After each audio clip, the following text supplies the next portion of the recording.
Bharatiya Janata party के workers से लेकर के और उसके समर्थक तक सब लापरवाह हो गए। एक तरह की कॉम्प्लिसेंसी आ गई उनके भीतर, एक तरह का एक ऐसी आश्वस्ति आ गई जिससे मेहनत करने का जज्बा, लड़ने का जज्बा कम हो गया। ये वोट परसेंटेज कम होना या चुनाव में बहुत उत्साह नहीं दिखना, ये सब इसका कारण बना। ये कहा जाने लगा कि जब बीजेपी जीत ही रही है तो फिर ज्यादा मेहनत करने की क्या जरूरत है। हालांकि प्रधानमंत्री नरेंद्र मोदी खुद लगातार मेहनत कर रहे थे, एक दिन में 3-3, 4-4 वो रैलियां भी कर रहे हैं इस 48 डिग्री के टेम्परेचर में। लेकिन उनके समर्थकों में और पार्टी के वर्कर्स में, नेताओं में भी एक आश्वस्ति आई। एक तरफ तो पहले यह हो गया था कि 543 सीट पर मोदी ही लड़ रहे हैं, तो कैंडिडेट इस बात से अलग लापरवाह थे कि उनको अपने नाम पर जब वोट ही नहीं मांग रहा है और वोट मोदी के नाम पर मिल रहा है तो क्यों मेहनत करें। फिर 400 सीटें जब आ रही है तो क्यों मेहनत करें। तो ये एक आश्वस्ति का भाव आया जिससे लापरवाही भी आई और एक तरह का एक जो आराम की मुद्रा में आ जाना होता है कि अब जो हो रहा है सो ठीक हो रहा है, तो उसकी वजह से वोटिंग परसेंटेज में कमी आई और चुनाव में जोश उत्साह कम हुआ। अपोजिशन को एक फायदा मिला कि उसने कह दिया कि 400 सीटें इसलिए चाहिए ताकि संविधान बदल सके। और ये बात इस 2-4 नेताओं ने बीजेपी के बयान भी दे दिए, तो उन बयानों के साथ ही इसको मिला करके और अपोजिशन के नेताओं ने एक माहौल बनाना शुरू कर दिया कि 400 सीट इसलिए चाहिए ताकि संविधान को खत्म कर सके, आरक्षण को खत्म कर सके, लोकतंत्र को खत्म कर सके। आप देख रहे हैं देश लाइव, देश की आवाज। नमस्कार। पूरा देश इस बहस में उलझा हुआ है कि इस बार लोकसभा चुनाव में भारतीय जनता पार्टी को 370 और एनडीए को 400 सीटें आएंगी या नहीं आएंगी। ये असल में फरवरी के पहले हफ्ते में ही प्रधानमंत्री नरेंद्र मोदी ने तमाम पार्टियों को, तमाम राजनीतिक विश्लेषकों को, पत्रकारों को और आम आदमी को भी इस बहस में उलझा दिया कि अब की बार 400 पार। उन्होंने संसद में अपने बजट सत्र के दौरान भाषण में कह दिया कि उनकी सरकार ने अनुच्छेद 370 समाप्त किया है, इसलिए टीके के रूप में यानी शगुन के रूप में इस देश के लोग उनकी पार्टी को 370 सीट तो दे ही देंगे। और इसी के बाद उन्होंने कह दिया कि एनडीए को 400 सीट, भारतीय जनता पार्टी को 370 सीटें मिलेंगी और एनडीए को 400 सीट मिलेगी। अब की बार 400 पार का नारा लगने भी लगा। चुनाव जब शुरू नहीं थे, चुनाव की घोषणा नहीं हुई थी और तभी 400 पार का नारा एस्टैब्लिश हो गया। और ये भी कह सकते हैं कि ये नारा इतना पहले एस्टैब्लिश हो गया कि चुनाव आते आते इसकी चमक थोड़ी कम होने लगी। लेकिन फिर चुनाव जैसे जैसे आगे बढ़ा वैसे वैसे फिर से 400 का नारा वापस बहस में आ गया। अब एक तरफ 400 के नारे का एक्सट्रीम है कि 400 सीटें जीत जाएंगी, एनडीए 400 सीट जीत जाएगा। ऐसा नहीं है कि किसी पार्टी को 400 सीट नहीं आई है आज तक। कांग्रेस पार्टी को 1984 में जब इंदिरा गांधी की हत्या के बाद चुनाव हुआ था लोकसभा का तो 400 से ज्यादा सीटें आई थी। पहले 403 सीटें आई, उसको 403 या 4 और फिर असम का चुनाव जो उस समय रुक गया था वो बाद में हुआ तो उसकी सीटें मिलाकर के टोटल 415 सीट आ गई कांग्रेस पार्टी। तो ऐसा नहीं कि 400 सीट या 400 से ऊपर सीटें कोई बड़ी आश्चर्य की बात होगी, किसी को आ भी सकती है कभी। लेकिन अब इस बार आ रही है या नहीं आ रही है और बीजेपी को 370 सीट आ रही है या नहीं आ रही है। अब ये कई इफ एंड बट्स हैं इसमें और कई फैक्टर्स पर ये डिपेंड करेगा। भारतीय जनता पार्टी अब अखिल भारतीय पार्टी हो गई है, इसके बावजूद दक्षिण में उसका ऐसा आधार नहीं है कि वो 400 से ज्यादा सीटों की बात कर सके या 370 सीट की भी बात कर सके। तो इसलिए संभव है कि उतनी सीटें नहीं आए और एनडीए 400 पार भी न करे। लेकिन उसी के बरक से एक दूसरा एक्सट्रीम है। एक एक्सट्रीम तो है कि 400 पार सीटें आ जाएंगी और एक दूसरा एक्सट्रीम उसके साथ है कि 150 सीट आएगी, 140 सीट आएगी। समाजवादी पार्टी के जो राष्ट्रीय अध्यक्ष है उत्तर प्रदेश के पूर्व मुख्यमंत्री अखिलेश यादव, वो 140 के आंकड़े पर अड़े हुए हैं। उनका कहना है कि अब की बार 400 पार नहीं, अब की बार 400 हार, मतलब 543 में से 400 सीट बीजेपी और एनडीए हार जाएंगे और उनको 140 सीटें आएंगी। तो एक तरफ एक एक्सट्रीम है 400 पार का, एक दूसरा एक्सट्रीम है 140 का। और इसके बीच कहीं असली नंबर जो वास्तविक संख्या है वो इसके बीच कहीं रहनी है।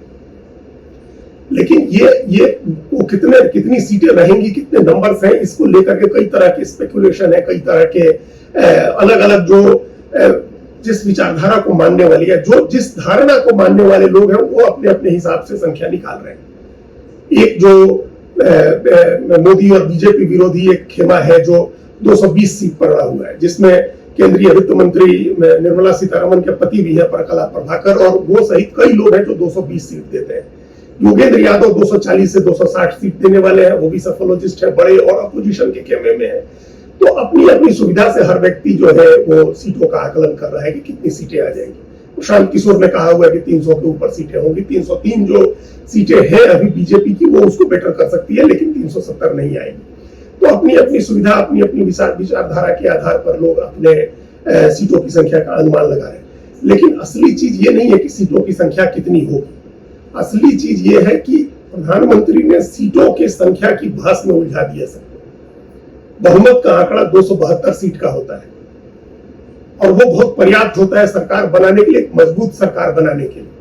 इस देश ने 30 साल के बाद पहली बार एक बहुमत की सरकार देखी, जब 2014 में नरेंद्र मोदी के नेतृत्व में बीजेपी ने चुनाव लड़ा और 282 सीटें जीती। उसके पहले लगातार कई चुनाव में 1989 से लेकर के 2009 तक के चुनाव में किसी पार्टी को बहुमत नहीं मिला था। जो सबसे ज्यादा सीटों की सीटें मिली तो वो 182-83 सीटें भारतीय जनता पार्टी को मिली, जिसके आधार पर 2 बार सरकार बनी अटल बिहारी वाजपेयी। और फिर 2009 में बहुत अच्छा परफॉर्म किया कांग्रेस ने, तो उसको 206 सीटें मिली। ये अधिकतम आंकड़ा था। तो 272 अपने आप में पर्याप्त होता है, पूर्ण बहुमत की सरकार बनती है और वो सरकार जो चाहे सो करने में सक्षम होती है। क्योंकि जो 206 एमपी वाली सरकार थी कांग्रेस की, उसने भी जो चाहा सो किया, और उसके पहले 145 एमपी वाली सरकार थी मनमोहन सिंह की 2004 से 9, तो उन्होंने भी जो मर्जी हुई सो किया, किसी कोई रोक नहीं पाया। तो 272 की संख्या पर्याप्त होती है, लेकिन बहस 400 सीट पर होने लगी, 370 सीट पर होने लगी। और इसका एक बड़ा शुरू में लगा, एक मतलब ये भी कह सकते हैं कि एक एडवांटेज बीजेपी को मिला, तो उसका एक नुकसान भी हुआ बीजेपी। एडवांटेज ये हुआ कि 370 सीटों पर चर्चा जब शुरू हुई तो ये मान लिया गया कि अब कोई लड़ाई नहीं है। तो जो फेंस पर बैठे हुआ वोटर है, जो अनिर्णय की स्थिति में जो वोटर है, फ्लोटिंग वोट जिसको बोलते हैं, उसको अपना आइडिया, अपना मन बनाने में इससे सुविधा हुई होगी। ये मान लिया गया कि अब कोई लड़ाई नहीं, अपोजिशन में कोई लड़ने वाला ही नहीं है, और 272 की तो चर्चा ही बंद हो गई। बीजेपी के 370 की चर्चा शुरू हो गई, एनडीए के 400 से ऊपर की चर्चा शुरू हो गई। इसका मतलब कि कोई चुनाव नहीं है, अपोजिशन चाहे कितना भी अलायंस बना करके लड़े, वो लड़ाई में नहीं है। बीजेपी अपना हैंड्स डाउन विक्ट्री है, बीजेपी आराम से चुनाव जीत रही है। तो ये एक धारणा बन गई। फिर जब जैसे ही ये धारणा बनी, वैसे ही जरूरी मुद्दों पर बहस बंद हो गई। फिर एक तरह से चुनाव चकल्लस में बदल गया। चकल्लस की बातें होने लगी, इतनी सीटें आएंगी या नहीं आएंगी, और उसके बाद बाकी चीजें, अपोजिशन का कौन नेता कैसा है, सत्ता पक्ष का कौन नेता कैसा है, तो ये सब बातें होने लगी। मुद्दे गायब हो गए उस चुनाव में, जो मुद्दे होने चाहिए थे। नरेंद्र मोदी की सरकार 10 साल रही है, और 10 साल सरकार चलाने के बाद जब वो फिर तीसरी बार मैंडेट के लिए जा रहे थे, तो 10 साल का हिसाब किताब होना चाहिए था। उस हिसाब किताब पर बातें होनी चाहिए थी, लेकिन चर्चा उस पर नहीं हुई। और इसका एक नुकसान भी हुआ, जो पता नहीं कितना वोट में कितना नुकसान हुआ या सीटों में क्या होगा उसका, लेकिन धारणा के स्तर पर जैसे ही ये बात बनी कि कोई चुनाव नहीं है, कोई लड़ाई नहीं है और नरेंद्र मोदी जीत रहे हैं, वैसे ही भारतीय जनता पार्टी के वर्कर्स से लेकर के और उसके समर्थक तक सब लापरवाह हो गए। एक तरह की कॉम्प्लिसेंसी आ गई उनके भीतर, एक तरह का एक ऐसी आश्वस्ति आ गई जिससे मेहनत करने का जज्बा, लड़ने का जज्बा कम हो गया। ये वोट परसेंटेज कम होना या चुनाव में बहुत उत्साह नहीं दिखना, ये सब इसका कारण बना। ये कहा जाने लगा कि जब बीजेपी जीत ही रही है तो फिर ज्यादा मेहनत करने की क्या जरूरत है। हालांकि प्रधानमंत्री नरेंद्र मोदी खुद लगातार मेहनत कर रहे थे, एक दिन में 3-3, 4-4 वो रैलियां भी कर रहे हैं इस 48 डिग्री के टेम्परेचर में। लेकिन उनके समर्थकों में और पार्टी के वर्कर्स में, नेताओं में भी एक आश्वस्ति आई। एक तरफ तो पहले यह हो गया था कि 543 सीट पर मोदी ही लड़ रहे हैं, तो कैंडिडेट इस बात से अलग लापरवाह थे कि उनको अपने नाम पर जब वोट ही नहीं मांग रहा है और वोट मोदी के नाम पर मिल रहा है तो क्यों मेहनत करें। फिर 400 सीटें जब आ रही है तो क्यों मेहनत करें। तो ये एक आश्वस्ति का भाव आया, जिससे लापरवाही भी आई और एक तरह का एक जो आराम की मुद्रा में आ जाना होता है कि अब जो हो रहा है सो ठीक हो रहा है, तो उसकी वजह से वोटिंग परसेंटेज में कमी आई और चुनाव में जोश उत्साह कम हुआ। तो ये कह सकते हैं कि इससे कुछ नुकसान वोटिंग का हुआ हो सकता है। और दूसरी एक इसी की वजह से ये बात भी हुई जो कई जगह देखने को मिली कि जब प्रधानमंत्री को, नरेंद्र मोदी को के नाम पर वोट हो रहा है और इतनी सारी सीटें आ ही रही है, तो अगर एक आध सीट पर बीजेपी हार भी जाती है तो क्या हो जाएगा। और ऐसे में कैंडिडेट के खिलाफ नाराजगी का मामला उभर के आ गया और कैंडिडेट से बदला लेने का भाव आ गया।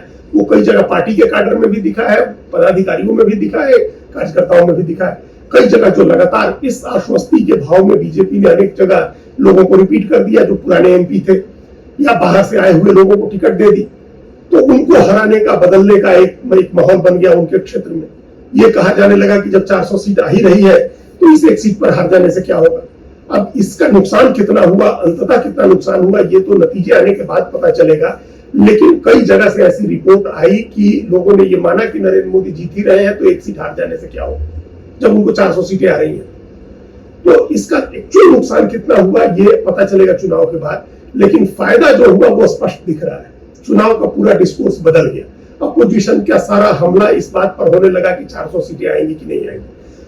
अपोजिशन एक नैरेटिव बनाने में जरूर ये कह सकते हैं कि अपोजिशन को एक फायदा मिला कि उसने कह दिया कि 400 सीटें इसलिए चाहिए ताकि संविधान बदल सके। और ये बात इस 2-4 नेताओं ने बीजेपी के बयान भी दे दिए। तो उन बयानों के साथ ही इसको मिला करके और अपोजिशन के नेताओं ने एक माहौल बनाना शुरू कर दिया कि 400 सीट इसलिए चाहिए ताकि संविधान को खत्म कर सके, आरक्षण को खत्म कर सके, लोकतंत्र को खत्म कर सके। तो आरक्षण वाली बात ज्यादा लोगों तक पहुंची। उनको लगा कि आरक्षण को लेकर के बीजेपी के विचार और उनके नेताओं की राय को लेकर के एक आशंका रही है पिछड़े दलित और आदिवासी समुदायों के बीच में। तो उनको लगा कि कहीं सचमुच ऐसा तो नहीं है कि 400 सीट बीजेपी इसलिए मांग रही है कि आरक्षण खत्म कर दे। फिर एक भावनात्मक लगाव जो बाबा साहब भीमराव अंबेडकर के से जुड़े लोगों का है, उनको लगता है कि ये अंबेडकर का बनाया हुआ संविधान कहीं बदल देंगे ये लोग। तो वो एक परसेप्शन के स्तर पर नुकसान हुआ। बीजेपी के खिलाफ एक धारणा बनाने में मदद मिली अपोजिशन को। एक्चुअल नुकसान उसका कितना हुआ ये भी चुनाव के बाद, नतीजे आने के बाद ही पता चलेगा। लेकिन फायदा एक जरूर ये दिखा कि डिस्कोर्स चेंज हो गया। लोगों ने सवाल नहीं पूछे, सरकार के कामकाज पर सवाल नहीं पूछे गए, ज्यादातर जो जरूरी मुद्दे थे उन पर सवाल नहीं पूछे गए, उम्मीदवारों को लेकर के भी कमी जगह पर सवाल हुआ। तो ये सारा देश इस बहस में उलझ गया कि सीटें कितनी आएंगी, 370 और 400 आएंगी कि नहीं आएंगी। सारी बहस इस पर हो गई और इसी में एक एक्सट्रीम देखने को मिला कि 140 सीट आएगी, 150 आएगी। और फिर सीटों की संख्या का अनुमान इतना ज्यादा इस बार इसलिए लगा क्योंकि चुनाव के पहले ही प्रधानमंत्री ने एक संख्या बता करके और उसका एक नैरेटिव सेट कर दिया था। इसके जो राजनीतिक फॉलोआउट थे वो दोनों तरफ के लिए रहे। बीजेपी को एक फायदा अपना ये मिला कि उससे सवाल कम पूछे गए, अपोजिशन को एक नैरेटिव बनाने में मदद मिली। लेकिन संख्या का मामला अभी भी चलता रहेगा। वो एग्जिट पोल आने के बाद भी शांत नहीं होगा। असली नतीजे 4 जून को आएंगे तभी शांत होगा। धन्यवाद।